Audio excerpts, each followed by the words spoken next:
పోలీసులు కేసు నమోదు చేసి దానికి సంబంధించిన సంబంధిత వ్యక్తులు ఎవరైతే ఉన్నారో ఈ చిరంజీవి గాని ఉరఫ్ మణిమోహన్ కావచ్చు, మిగతా వాళ్ళకు సంబంధించిన డాక్యుమెంట్లు, వాళ్ళ ఆఫీసుల్లో ఫ్రాడ్యులెంట్ డాక్యుమెంట్లు కానీ, దానికి వాళ్ళ సృష్టించిన నకిలీ డాక్యుమెంట్లు కానీ, ఇవన్నీ కూడా పోలీసులు సీజ్ చేసి ఆ నిందితుల్ని అరెస్ట్ చేయడం జరిగింది. మిగతా వాళ్ళని ఇదే కేసులో కాకాని గోవర్ధన్ రెడ్డి గారు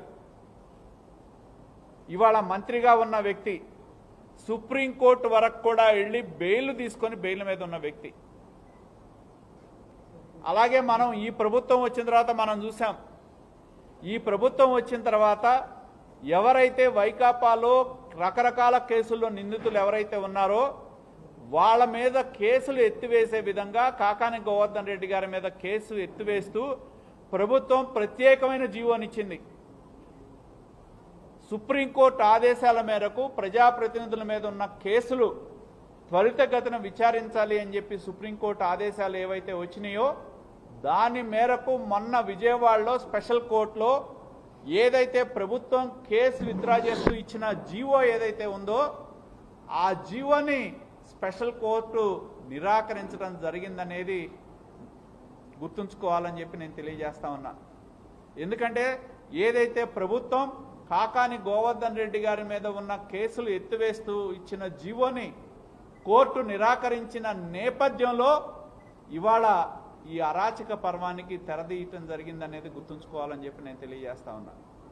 ఎందుకంటే ఎప్పుడైతే కోర్టులు ప్రభుత్వం ఇచ్చిన జీవోని కేసులో ఎత్తివేస్తూ ఇచ్చిన జీవోని నిరాకరించినాయో స్పెషల్ కోర్టు విజయవాడ, తన మీద కేసు విచారణ త్వరితగతిన జరుగుతుంది, ఈ కేసు విచారణ జరిగితే తన మీద శిక్ష పడక తప్పదు అని చెప్పి జగమెరిగిన సత్యం.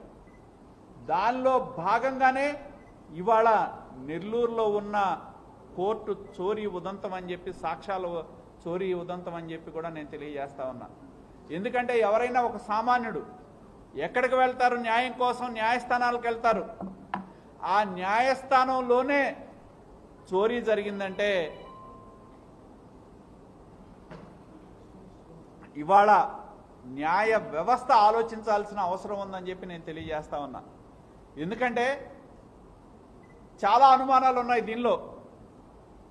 ఏదైతే సంబంధిత ఉద్యోగి ఎవరైతే ఉన్నారో ఆయన స్టేట్మెంట్ మనం తీసుకున్నా, 14వ తారీఖు దేశవ్యాప్తంగా అంబేద్కర్ జయంతి జరుగుతూ ఉంది. అటువంటప్పుడు 14వ తారీఖు ఆ కోర్టు ఉద్యోగి సెలవు ఉండగా ఎందుకు వెళ్ళాడు ఆ కోర్టు దగ్గరికి అనేది చాలా మందికి అనుమానాలు ఉన్నాయి. సరే వెళ్ళారు, ఆ ఉద్యోగే ఎతికి పలానా కాలంలో ఇవి ఉన్నాయని చెప్పి పోలీసుకు చెప్తా ఉన్నారు అని అంటే లేదు. మరి వాళ్ళు ఉత్త చేతులతో ఐరన్ దొంగతనం చేయడానికి వచ్చారు. అక్కడ కుక్కలు, ఎందుకంటే 14 కేసుల్లో ఉన్న రెగ్యులర్ అఫెండర్స్, ఈ చోరీ అనేది న్యాయ వ్యవస్థకే ఒక మాయ. న్యాయస్థానంలో వాళ్ళ సహకారం ఉందా? దీనిలో నిజాలు నిగ్గుదేలాల్సిన అవసరం ఉంది. ఎక్కడ ఈ మృతి అనేది బయటికి రాకుండా సంబంధిత కుటుంబీకులతో మంత్రిగా ఉన్నారు కాబట్టి జ్యుడిషియల్ ఎంక్వైరీ కానీ సిబిఐ విచారణ జరిగితే మాత్రమే దీనిలో ఉన్న వాస్తవాలు బయటకు వస్తాయి.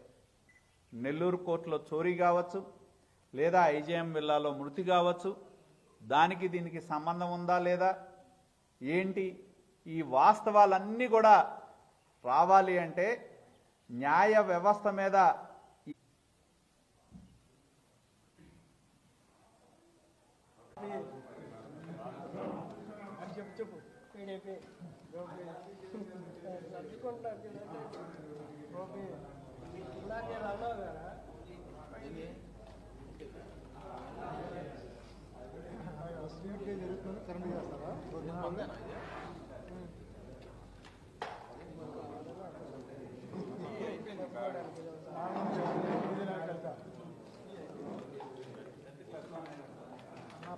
పట్టమంటారా? ఇప్పుడు నరేంద్ర ప్రశ్న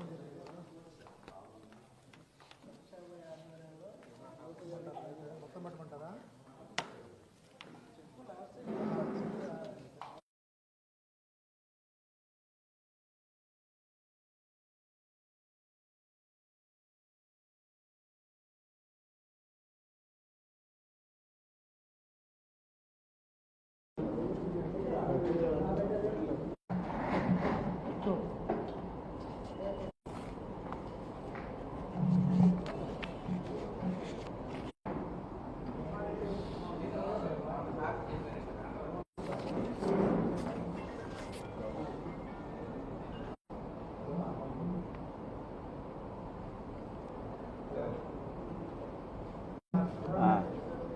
అందరికీ నమస్కారం. నిన్నటిదాకా శాసనసభ్యుడిగా ఉన్న కాకాని గోవర్ధన్ రెడ్డి నేడు మంత్రిగా ప్రమాణ స్వీకారం చేయగలనే ఈ రాష్ట్ర చరిత్రలో ఎప్పుడూ కని విని ఎరుగని ఒక అరాచక పర్వానికి ఏ విధంగా తెరదీశాడో రాష్ట్ర ప్రజలందరం కూడా చూస్తూ ఉన్నాం. ఎందుకంటే దాదాపు 7 కేసుల్లో రకరకాల కేసుల్లో ఆయన ముద్దాయి. దాదాపు దీనిలో 4 కేసులు కల్తీ మద్యం కానివ్వండి, అక్రమ మద్యం సరఫరా కానివ్వండి, దాదాపు 4 కేసులు ఆ విధమైన కేసులు ఆయన మీద ఉన్నాయి. అదేవిధంగా తనకి రాజకీయ ప్రత్యర్థి అయిన సోమిరెడ్డి చంద్రమోహన్ రెడ్డి గారి యొక్క ప్రతిష్ట దిగదార్చాలి అనే ఉద్దేశంతో సోమిరెడ్డి చంద్రమోహన్ రెడ్డి గారి మీద చేసిన ఆరోపణలు మలేషియాలో ఆస్తులు ఉన్నాయనో, సింగపూర్లో ఆస్తులు ఉన్నాయనో, హాంకాంగ్లో ఆస్తులు ఉన్నాయనో రకరకాలైన అక్రమ ఆధారాలు సృష్టించి ఆయన ఆరోపణలు చేయటం జరిగింది. ఆ నేపథ్యంలో ఏదైతే సోమిరెడ్డి చంద్రమోహన్ రెడ్డి గారు వీటి మీద ఏదైతే అక్రమ ఆధారాలు కానివ్వండి, కల్పితమైన ఆధారాలతో ఏదైతే ఆరోపణలు చేశారో దాని మీద పోలీస్ కేసు పెట్టడం, ఆ పోలీస్ కేసు పెట్టిన మీదట సమగ్రమైన విచారణ చేయటం, దానిలో A1గా కాకాని గోవర్ధన్ రెడ్డి గారు, A2గా పసుపులేటి చిరంజీవి అనే వ్యక్తి ఉరఫ్ మణిమోహన్. ఎందుకంటే ఇతను మలేషియా, సింగపూర్ రాష్ట్రాల్లో దేశాల్లో చాలా కాలం ఉండి అక్కడ చాలామందికి ఉద్యోగాలు ఇప్పిస్తామని అమాయకుల్ని మోసం చేసిన కేసులో ముద్దాయి. అతని పాస్పోర్ట్ని సీజ్ చేస్తే మళ్ళీ వేరే దాంతో మణిమోహన్ అనే పేరు మార్చుకొని దొంగ పాస్పోర్ట్స్ సృష్టించి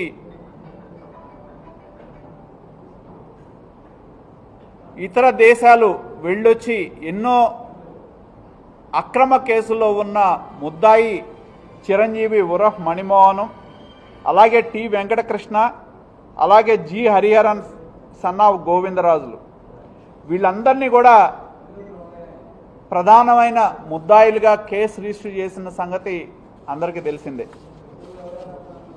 అలాగే ఈ ప్రభుత్వం వచ్చిన తర్వాత మనం చూసాం, ఏదైతే సోమిరెడ్డి చంద్రమోహన్ రెడ్డి గారు పెట్టిన కేసు ఏదైతే ఉందో పోలీసులు సమగ్రమైన విచారణ జరిపి అవన్నీ కూడా కల్పితమైన డాక్యుమెంట్లు సృష్టించారు, కల్పితమైన అకౌంట్స్ సృష్టించారని చెప్పి పోలీసులు కేసు నమోదు చేసి దానికి సంబంధించిన సంబంధిత వ్యక్తులు ఎవరైతే ఉన్నారో ఈ చిరంజీవి కానీ ఉరఫ్ మణిమోహన్ కావచ్చు, మిగతా వాళ్ళకు సంబంధించిన డాక్యుమెంట్లు, వాళ్ళ ఆఫీసుల్లో ఫ్రాడ్లెంట్ డాక్యుమెంట్లు కానీ, దానికి వాళ్ళ సృష్టించిన నకిలీ డాక్యుమెంట్లు కానీ ఇవన్నీ కూడా పోలీసులు సీజ్ చేసి ఆ నిందితుల్ని అరెస్ట్ చేయడం జరిగింది, మిగతా వాళ్ళని. ఇదే కేసులో కాకాని గోవర్ధన్ రెడ్డి గారు ఇవాళ మంత్రిగా ఉన్న వ్యక్తి, సుప్రీంకోర్టు వరకు కూడా వెళ్ళి బెయిల్ తీసుకొని బెయిల్ మీద ఉన్న వ్యక్తి. అలాగే మనం ఈ ప్రభుత్వం వచ్చిన తర్వాత మనం చూసాం, ఈ ప్రభుత్వం వచ్చిన తర్వాత ఎవరైతే వైకాపాలో రకరకాల కేసుల్లో నిందితులు ఎవరైతే ఉన్నారో వాళ్ళ మీద కేసులు ఎత్తివేసే విధంగా కాకాని గోవర్ధన్ రెడ్డి గారి మీద కేసు ఎత్తివేస్తూ ప్రభుత్వం ప్రత్యేకమైన జీవోనిచ్చింది. సుప్రీంకోర్టు ఆదేశాల మేరకు ప్రజాప్రతినిధుల మీద ఉన్న కేసులు త్వరితగతిన విచారించాలి అని చెప్పి సుప్రీంకోర్టు ఆదేశాలు ఏవైతే వచ్చినాయో దాని మేరకు మొన్న విజయవాడలో స్పెషల్ కోర్టులో ఏదైతే ప్రభుత్వం కేసు విత్డ్రా చేస్తూ ఇచ్చిన జీవో ఏదైతే ఉందో ఆ జీవోని స్పెషల్ కోర్టు నిరాకరించడం జరిగిందనేది గుర్తుంచుకోవాలని చెప్పి నేను తెలియజేస్తా ఉన్నా. ఎందుకంటే ఏదైతే ప్రభుత్వం కాకాని గోవర్ధన్ రెడ్డి గారి మీద ఉన్న కేసులు ఎత్తివేస్తూ ఇచ్చిన జీవోని కోర్టు నిరాకరించిన నేపథ్యంలో ఇవాళ ఈ అరాచక పర్వానికి తెరదీయటం జరిగిందనేది గుర్తుంచుకోవాలని చెప్పి నేను తెలియజేస్తా ఉన్నా. ఎందుకంటే ఎప్పుడైతే కోర్టులు ప్రభుత్వం ఇచ్చిన జీవోని కేసులో ఎత్తివేస్తూ ఇచ్చిన జీవోని నిరాకరించినాయో స్పెషల్ కోర్టు విజయవాడ తన మీద కేసు విచారణ త్వరితగతిన జరుగుతుంది, ఈ కేసు విచారణ జరిగితే తన మీద శిక్ష పడక తప్పదు అని చెప్పి జగమెరిగిన సత్యం. దానిలో భాగంగానే ఇవాళ నెల్లూరులో ఉన్న కోర్టు చోరీ ఉదంతం అని చెప్పి సాక్ష్యాలు చోరీ ఉదంతం అని చెప్పి కూడా నేను తెలియజేస్తా ఉన్నా. ఎందుకంటే ఎవరైనా ఒక సామాన్యుడు ఎక్కడికి వెళ్తారు? న్యాయం కోసం న్యాయస్థానాలకు వెళ్తారు. ఆ న్యాయస్థానంలోనే చోరీ జరిగిందంటే ఇవాళ న్యాయ వ్యవస్థ ఆలోచించాల్సిన అవసరం ఉందని చెప్పి నేను తెలియజేస్తా ఉన్నా. ఎందుకంటే చాలా అనుమానాలు ఉన్నాయి దీనిలో. ఏదైతే సంబంధిత ఉద్యోగి ఎవరైతే ఉన్నారో ఆయన స్టేట్మెంట్ మనం తీసుకున్నా. 14వ తారీఖు దేశవ్యాప్తంగా అంబేద్కర్ జయంతి జరుగుతూ ఉంది. అటువంటప్పుడు 14వ తారీఖు ఆ కోర్టు ఉద్యోగి సెలవు ఉండగా ఎందుకు వెళ్ళాడు ఆ కోర్టు దగ్గరికి అనేది చాలామందికి అనుమానాలు ఉన్నాయి. సరే వెళ్ళారు, ఆ ఉద్యోగే ఎతికి పలానా కాలంలో ఇవి ఉన్నాయని చెప్పి పోలీసుకి చెప్తా ఉన్నారు అని అంటే ఇది చాలా ప్రశ్నలకు సందేహాలు తలెత్తుతూ ఉంది. ఎప్పుడైతే ఆ ఉద్యోగి కంప్లైంట్ ఇచ్చారో మరి పోలీసులు స్వయాన ఎస్పీ గారు, ఎందుకంటే వైకాపా ప్రభుత్వం అధికారంలోకి వచ్చిన తర్వాత పోలీసుల యొక్క ప్రతిష్ట మంట కలుస్తూ ఉంది అనే దానికి ఎన్నో ఉదాహరణలు ఉన్నాయి. గతంలో డీజీపీ స్థాయిలో ఉన్నవాళ్ళు మాట్లాడారు. గౌతమ్ సవాంగ్ లాంటి వాళ్ళు ఏ విధమైన వ్యాఖ్యలు చేశారో గతంలో మనం చూసాం. పోలీస్ ప్రతిష్ట మంట కాసే విధంగా చాలామంది ఎస్పీలు వాళ్ళ యొక్క స్టేట్మెంట్లు మనం చూసాం. ఇవాళ స్వయాన నెల్లూరు ఎస్పీ గారి యొక్క స్టేట్మెంట్ మనం చూస్తే చాలా అద్భుతమైన కల్పిత కథ, కట్టుకథ అనేది చూసే సామాన్యుడికి కూడా తెలుస్తుంది. ఆయన ఏం చెప్తా ఉన్నాడు? ఆయన ప్రవేశపెట్టిన వ్యక్తులు 14 కేసుల్లో ముద్దాయిలు, చోరీ కేసుల్లో, దొంగతనం కేసుల్లో అఫెండర్లు. ఎందుకు వచ్చారయ్యా కోర్టు ఆవరణ కంటే అంట కోర్టులో కొత్త భవనం కడతా ఉన్నారు కాబట్టి అక్కడ ఐరన్ దొంగతనం చేయడానికి వచ్చారని చెప్పారు. సరే, ఐరన్ దొంగతనం చేయాలి అంటే ఐరన్ ఏమన్నా చిన్నదా? ఏదైనా ఒక మనిషి చేతులతో ఎత్తుకెళ్ళేదా? దొంగతనం చేయాలంటే ఒక రిక్షా తెచ్చుకోవాలి, లేకపోతే ఒక ఆటో తెచ్చుకోవాలి, లేకపోతే ఒక లారీ తెచ్చుకోవాలి, లేదా ఒక ట్రాక్టర్ తెచ్చుకోవాలి. అటువంటివి ఏం లేదు. మరి వాళ్ళు ఉత్త చేతులతో ఐరన్ దొంగతనం చేయడానికి వచ్చారు. అక్కడ కుక్కలు, ఎందుకంటే 14 కేసుల్లో ఉన్న రెగ్యులర్ అఫెండర్స్, చరిత్ర కలిగిన అఫెండర్స్ కుక్కలు మొరగంగలంట పారిపోయారంట వెనక్కి. వెళ్ళి ఎక్కడికి వెళ్ళారయ్యా అంటే ఫస్ట్ ఫ్లోర్లో ఉన్న కాకాని గోవర్ధన్ రెడ్డి కేసులున్న రూమ్ దగ్గరికి వెళ్ళారంట. వెళ్ళి ఆ రూమ్ తలుపు పగలగొట్టారంట. మరి ఆ కథ నేను అనుకోవటం వీళ్ళు కనుక ఇటువంటి వాళ్ళు సినిమాలకు కనుక ఆ కథలు రాస్తే ఇంకా గొప్ప గొప్ప త్రిపురాలు లాంటి ఎన్ని సినిమాలు వస్తాయో మనం చెప్పలేం. ఒక బాధ్యత కలిగిన ఐపీఎస్ అధికారి తన చెప్పే మాటల్లోనే ఒకదానికి పొంతం లేదు. రెగ్యులర్ అఫెండర్లు, క్రైమ్లో అరితేరిన వాళ్ళు 2 కుక్కలు మురిగితే పరిగెత్తుకొని వెళ్ళి ఫస్ట్ ఫ్లోర్కి వెళ్ళి ఏదైతే కాకాని గోవర్ధన్ రెడ్డి గారికి సంబంధించిన ఫైల్స్ ఉండే 4వ అడిషనల్ మేజిస్ట్రేట్ సంబంధించిన గది దగ్గరికి వెళ్ళి ఆ తలుపులు పగలగొట్టి దానిలో బీరువా, చాలా ఆశ్చర్యం ఏంటంటే సహజంగా ఏదైనా కోర్టులో తాళాలు ఫైల్స్ పెడితే మన ఇంట్లోనే తాళాలు వేస్తాం. మరి ఎస్పీ కథనం మనం చూసినా రూముకి తలుపుకు తాళాలు వేశారు, బీరువాలకు తాళాలు వేయలే. ఇది చాలా ఆశ్చర్యంగా కలిగేది. ఎందుకంటే క్రైమ్ మెటీరియల్ అది, క్రైమ్ ఎవిడెన్స్ అది. క్రైమ్ ఎవిడెన్స్ మెటీరియల్ అక్కడ పెట్టినప్పుడు బీరువాలకు తాళాలు తీసున్నాయంట. ఈ తలుపు పగలగొట్టని వెళ్ళి పెట్టంగానే ఆ బ్యాగ్ దొరికిందంట. అంటే నెల్లూరు జిల్లాలో కేంద్రంలో ఎన్ని కోర్టులు ఉన్నాయి? ఈ ఒక్క కోర్టే ఉందా? ఆ భవనంలో ఎన్ని కోర్టులు ఉన్నాయి?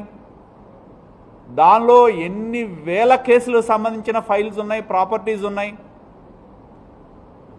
మరి ఇన్ని వేల కేసులు అక్కడ ఉంటే ఒక్క వెళ్ళిన దొంగకి, ఒక్క కాకాని గోవర్ధన్ రెడ్డికి సంబంధించిన మేజిస్ట్రేట్ గదే కనపడింది, సాక్ష్యాల గదే కనపడింది, ఆ బీరువానే కనపడింది. దానిలో ఆయన చేయబెట్టంగా ఆయన అదే దొరికింది. ఇంతకంటే అద్భుతమైన కథ ఎక్కడన్నా దొరుకుద్దా మనకు మార్కెట్లో?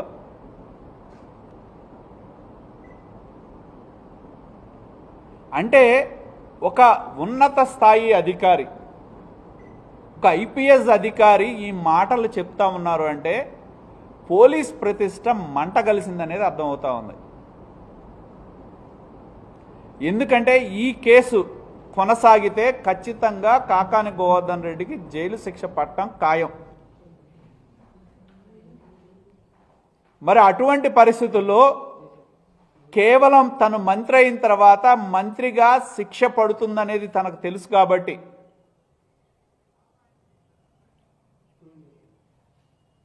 ఉద్దేశపూర్వకంగా జరిగిన సంఘటన తప్పితే ఇది అనుకోకుండా జరిగింది కాదు అనేది కళ్ళకు కట్టినట్టు కనపడతా ఉంది.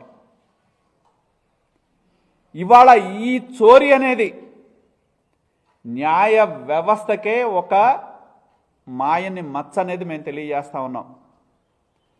ఎవరైనా సామాన్యుడు కష్టం కలిగితే ఎక్కడికి వెళ్తారు? పోలీస్కి వెళ్తారు. లేదనుకుంటే న్యాయస్థానానికి వెళ్ళి కోర్టులో కేసు వేసుకుంటారు. తమకున్న ఆధారాలన్నీ కూడా సమర్పిస్తారు. మరి అటువంటి న్యాయస్థానంలో ఉన్న సాక్ష్యాలే దొంగతనం జరిగినాయి అంటే ఇది న్యాయ వ్యవస్థ ప్రతిష్ట కూడా మంట గలుస్తూ ఉంది అనేది గుర్తుంచుకోవాలని మేము కోరుతా ఉన్నాం. న్యాయ వ్యవస్థ యొక్క ప్రతిష్టని కాపాడుకోవాల్సిన బాధ్యత న్యాయమూర్తుల మీద ఉంది, న్యాయస్థానాల మీద ఉంది. ఎందుకంటే ఇదంతా మనం చూస్తే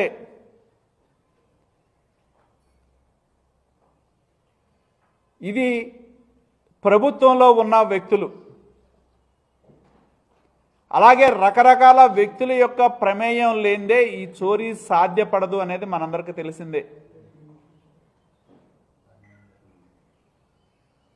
కేవలం కాకాని గోవర్ధన్ రెడ్డి ఒక మంత్రిగా శిక్ష నుంచి తప్పించుకునే ప్రక్రియలోనే ఎప్పుడైతే విజయవాడ కోర్టు ప్రభుత్వం తన మీద కేసు విత్డ్రా చేస్తూ ఇచ్చిన జీవోని కొట్టివేశారో అప్పుడు తనకి శిక్ష పడటం ఖాయమని చెప్పి ఒక ప్లాన్ ప్రకారం, మరి మాకైతే తెలీదు కింది స్థాయి పోలీసుల సహకారం ఏమన్నా ఉందా, లేకపోతే న్యాయస్థానంలో వాళ్ళ సహకారం ఉందా, ఎవరెవరు దీనిలో భాగస్వాములు అనేది మాకైతే తెలియదు. కానీ ఇది ప్రభుత్వంలో పెద్దలు కానీ వివిధ స్థానాల్లో ఉన్న వ్యక్తుల యొక్క ఆశీర్వాదం లేనిదే వేల ఫైల్స్ ఉన్న నెల్లూరు కోర్టులో ప్రత్యేకించి మరి ఈ దొంగతనం జరగటం సాధ్యమా అని చెప్పి మేము అడుగుతా ఉన్నాం. ఎస్పీ గారి కథ ఒక సామాన్యుడు ఎవరైనా మీరు ప్రజల అభిప్రాయం కోరండి, అది ఎంత కల్పిత కథో కట్టు కథో స్పష్టంగా ఆయన మాటల్లోనే ఆయన చెప్పేది ఒకదానికి పొంతనే లేదు. ఓ చిన్న రాడ్డు చూపెడతారు, ఓ చిన్న లాక్ చూపెడతారు. ఎన్నో అనుమానాలు ఉన్నాయి దీని మీద. కేవలం వేల కేసులున్న నెల్లూరు కోర్టులో మంత్రిగా ప్రమాణ స్వీకారం చేసిన కాకాని గోవర్ధన్ రెడ్డి గారికి సంబంధించిన క్రిమినల్ కేసుకు సంబంధించిన ఆధారాలు మాత్రమే ఎందుకు మాయమైనాయి? ఇంకా చాలా ప్రాపర్టీలు ఉండొచ్చు, అంతకంటే విలువైనవి ఉండొచ్చు. అవేవి పోలా, ఇదొక్కటే మాయమైంది. దొంగతనం, ఐరన్ దొంగతనం చేయడానికి వచ్చిన దొంగలు అంటే నెల్లూరు పట్టణంలో ఎక్కడా ఐరన్ దొరకలా, కేవలం కోర్టు ఆవరణలోనే వాళ్ళకి ఐరన్ దొరుకుతుంది.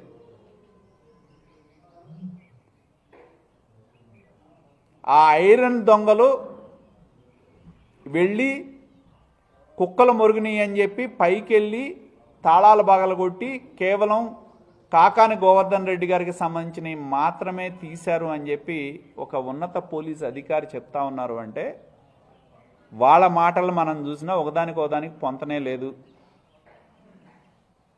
కేవలం మంత్రిగా ఉన్న వ్యక్తిని కాపాడే ప్రయత్నంలో భాగమే ఎవరినో అమాయకులను తీసుకొచ్చి దీనిలో నిందితులుగా చూపెడతా ఉన్నారు అనేది స్పష్టమవుతా ఉందని చెప్పి నేను తెలియజేస్తా ఉన్నాను.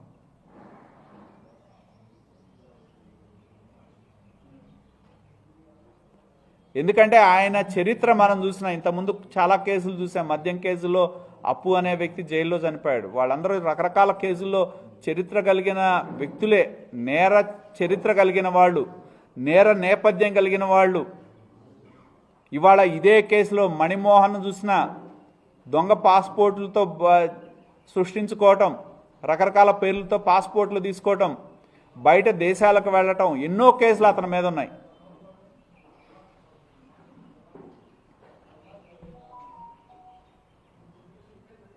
నాకు తెలిసి మన భారతదేశ చరిత్ర చూస్తే మామూలుగా మనం దేశంలో దొంగలు పడ్డారని అనుకుంటాం, ఇవాళ న్యాయస్థానంలో దొంగలు పడ్డారు. ఇది ఒక చరిత్ర.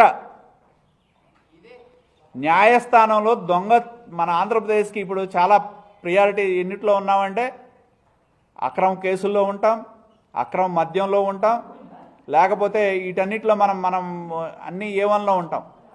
చివరికి ఆంధ్రప్రదేశ్ న్యాయస్థానాల్లో దొంగతనం జరిగే దానిలో కూడా ఆంధ్రప్రదేశ్ పేరు ప్రతిష్ట దేశం మొత్తం వినపడతా ఉన్నాయి.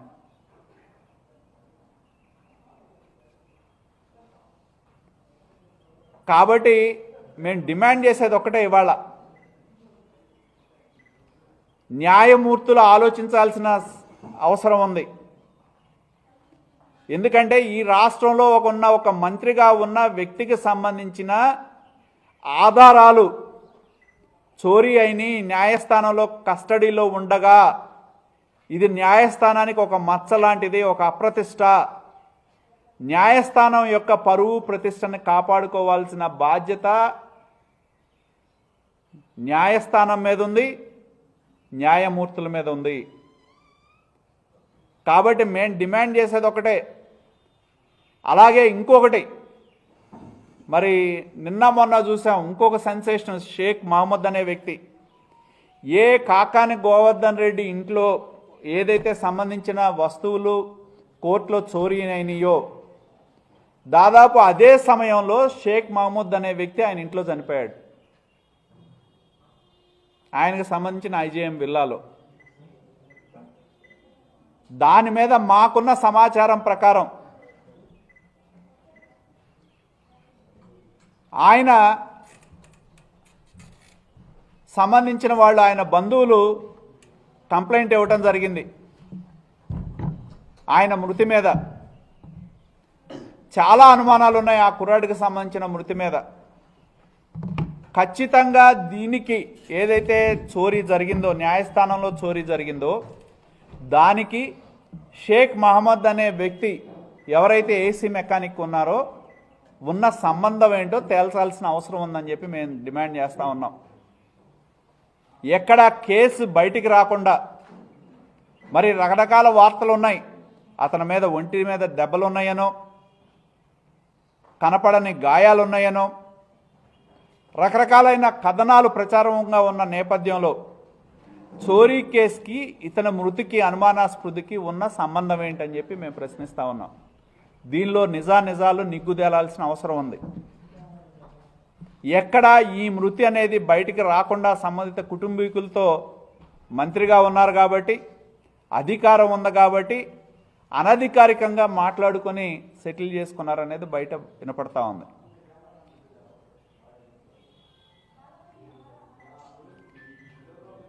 కాబట్టి మేము డిమాండ్ చేసేది ఒకటే, మంత్రులుగా ప్రమాణ స్వీకారం చేసిన తర్వాత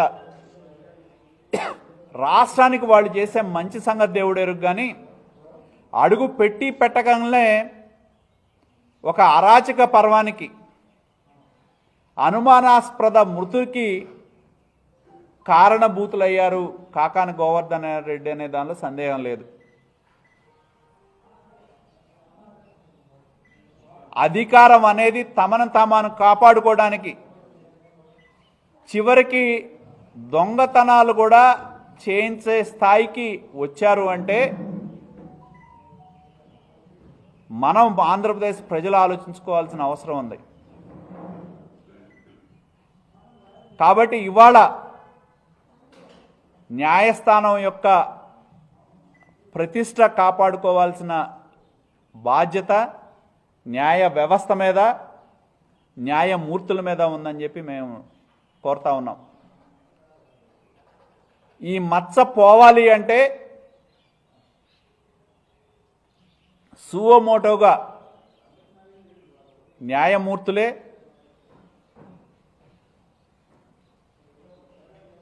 దీని మీద జ్యుడిషియల్ ఎంక్వైరీ కానీ సిబిఐ విచారణ జరిగితే మాత్రమే దీనిలో ఉన్న వాస్తవాలు బయటకు వస్తాయి. నెల్లూరు కోర్టులో చోరీ కావచ్చు, లేదా ఐజేఎం విల్లాలో మృతి కావచ్చు, దానికి దీనికి సంబంధం ఉందా లేదా ఏంటి, ఈ వాస్తవాలన్నీ కూడా రావాలి అంటే న్యాయ వ్యవస్థ మీద ఈ మచ్చ తొలగిపోవాలి, ఈ అప్రతిష్ట తొలగిపోవాలి అని అంటే ఖచ్చితంగా judicial enquiry are CBI enquiry జరిగితే మాత్రమే వాస్తవాలు బయటకు వస్తాయి తప్పితే పోలీసు విచారణ కొనసాగితే, పోలీసు విచారణ వల్ల ఎస్పీ గారి మాటల్లోనే స్పష్టంగా మనకు అర్థమైంది. ఎస్పీ గారి మాటల్లోనే మనకు స్పష్టంగా అర్థమైంది ఏ విధంగా కల్పిత కథలు, కట్టు కథలు, ఐరన్ కోసం వచ్చినాడు వెళ్ళి కుక్కల మొరగంగానే, రెగ్యులర్ అఫెండర్లో కుక్కల మొరగంగానే పరిగెత్తుకొని వెళ్ళి 4వ మేజిస్ట్రేట్ గది ముందుకెళ్ళి ఆ తాళం బగలగొట్టి వెళ్ళి కనపడని బీరువా తీయంగానే గోవర్ధన్ రెడ్డి గారు ఫైల్ ఆడక దొరకటం, వాళ్ళు ఎత్తుకుపోవటం.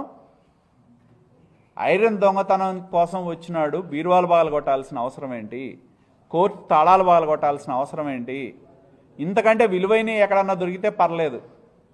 కాబట్టి దీని వెనుక ఒక పెద్ద కుట్ర ఉంది అనేది స్పష్టమవుతా ఉంది.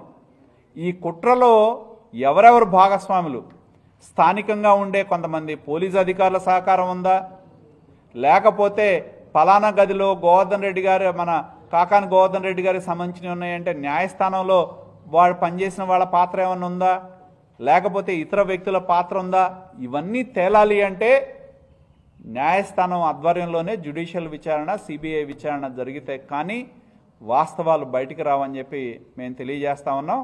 న్యాయ వ్యవస్థ మీద ఈ ప్రతిష్ట అప్రతిష్ట ఏదైతే ఉందో, ఈ మాయని మచ్చ ఏదైతే ఉందో తొలగించుకోవాల్సిన బాధ్యత కూడా న్యాయమూర్తుల మీదే ఉందని చెప్పి మేము డిమాండ్ చేస్తా ఉన్నాం.